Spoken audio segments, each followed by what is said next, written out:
है? जी जी करता है। अच्छा, वो आपका वो कुछ बता रहा था कि कोई इशू है इस तरह का? जी कमर का इशू मतलब हो गया, काफ़ी टाइम हो गया। कितना वक्त हो गया? मेरा 1.5 साल हो गया। 1.5 साल हो गया। तो इसके आराम के लिए आप क्या क्या करते हो मतलब?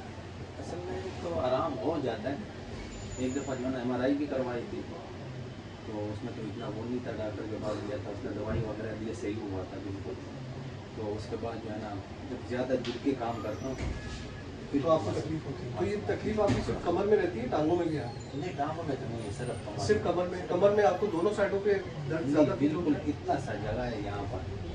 ठीक और है। एक मसला और भी है, उस दिन मैंने काम किया थोड़ा सा जो है ना, एक ड्रम था वो केज के ऊपर लेके जाते थे, अच्छा। 2 दिन मेरे बिल्कुल सेट हुआ। नहीं देखिए, होता ये है कि अगर आपका डिस्क का मसला है और उसके नीचे नस दब रही है, तो उस वक्त जब आपकी बॉडी वार्म अप होती है और आप किसी चीज़ को धक्का देते हैं या कोई ऐसा काम करने की कोशिश करते हैं, तो उससे क्या होता है कि आपका वक्ती तौर पे आपकी नर्व में ब्लड सर्कुलेट हो जाता है। आपको ऐसा लगता है शायद मैंने ये काम किया है, वो झटका लगा, वो मेरे चुप निकल गया, ऐसा लगता है आपको, लेकिन वो पुरानी बातें हैं। उससे आपको फ़ायदा नहीं हुआ, मज़ीद नुकसान है। उसके बाद जब 2 दिन बाद आपने घर में आराम किया होगा, ये जब आपको रेस्ट मिला होगा, तो उसके बाद क्या होता है कि तकलीफ और बढ़ जाती है। जो डिस्क है उसको तो रेस्ट लेना है, उसको हम बेल्ट इसलिए बांधते हैं ताकि आपकी कमर का प्रेशर उसके ऊपर ना आए। तो वो डिस्क को जो है ना वो रेस्ट देना है वक्ती तौर पे। अगर आपको अच्छा फील हो रहा है, दर्द खत्म हो गया, तो उसका मतलब ये ठीक हो गया। आपने जिधर वजन उठाया, जिधर आप ज़्यादा झुक गए, उधर आपके लिए मसला बन गया। तो आपको मैं चेकअप करता हूँ। कौन सी जगह बताइए आपने जहाँ आपको ज़्यादा दर्द आ रहा है? यहीं पर है यहाँ। लेफ्ट साइड पे आप उल्टा लेटे, हजार में ढीला कर लो, सर इस तरफ कर लो, टांगे इस तरफ कर लो और दोनों हाथ पीछे कर लो।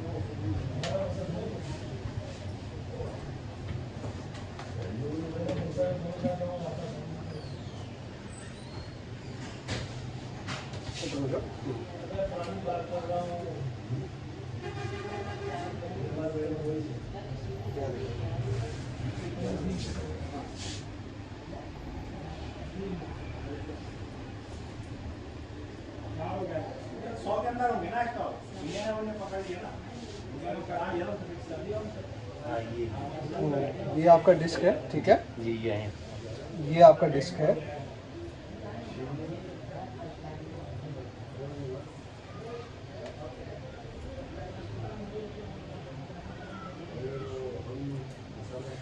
दो डिस्क आपकी यहाँ पे बल्ज है। बल्ज से मतलब ये है कि डिस्क जो है ना वो आपस में उन्होंने गैप छोड़ दी है, वो जुड़ गई हैं आपस में। उसकी वजह से क्या हुआ है कि आपकी डिस्क के नीचे नस दब गई है। अब आपका पेन यहाँ पे आता है, हर वक्त आता है।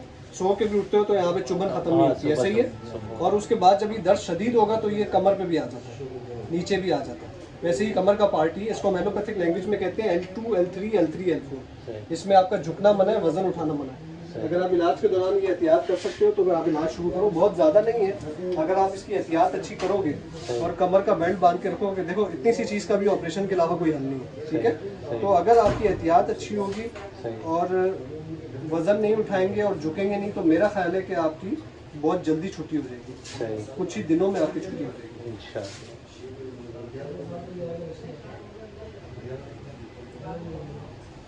अच्छा, इसका कोई और इलाज है नहीं, और जितने भी इलाज लोग करवाते हैं वो सब पेन मैनेजमेंट है। वक्ती तौर पे उनको कभी फ़ायदा फील होता है और कभी दर्द बढ़ जाता है, लेकिन मसले का हल तब होता है जब वो सर्जरी करवाते हैं। लेकिन वो जब वो हल करने जाते हैं तो वो आगे उनके लिए मुसीबत बन जाती है, क्योंकि उनकी इसकी सर्जरी कामयाब नहीं है। तो ये बहुत आसान और सिंपल इलाज है। इसमें जो है वो आपकी कोई खाने की दवा नहीं है, इसमें कोई झटका नहीं है, इसमें कोई वर्जिश नहीं है। इसमें सिर्फ आपको एहतियात करनी है, और जो आपकी कमर के ऊपर हम दवाई लगाएंगे वो उसमें कोई स्टीरॉइड नहीं है, उसमें कोई कॉर्टिसोन नहीं है, वो हर्ब्स से तैयार होती है, जड़ी बूटियों से। बस आप एहतियात करें, हो सकता है आपकी 8-10 दिन में छुट्टी हो जाए, आपको ज़िंदगी में मसला कभी नहीं। अच्छा तबरेज़ साहब, मैं जानना चाह रहा था अगर आप आसान अल्फाज में बता दें पब्लिक के लिए कि ये किस तरह का इनको पेन है और इसका क्या ट्रीटमेंट होता है, कितने अरसे का होता है? देखिए, कमर में जो है ना लोअर बैक में 5 डिस्क होती है। मोस्टली जो वेट बेयरिंग डिस्क होती है वो होती है L4, L5। और L4, L5 में अमूमन ज़्यादातर पेशेंट्स उसके आते हैं, उसमें जो है ना वो लोगों की नस दब जाती है।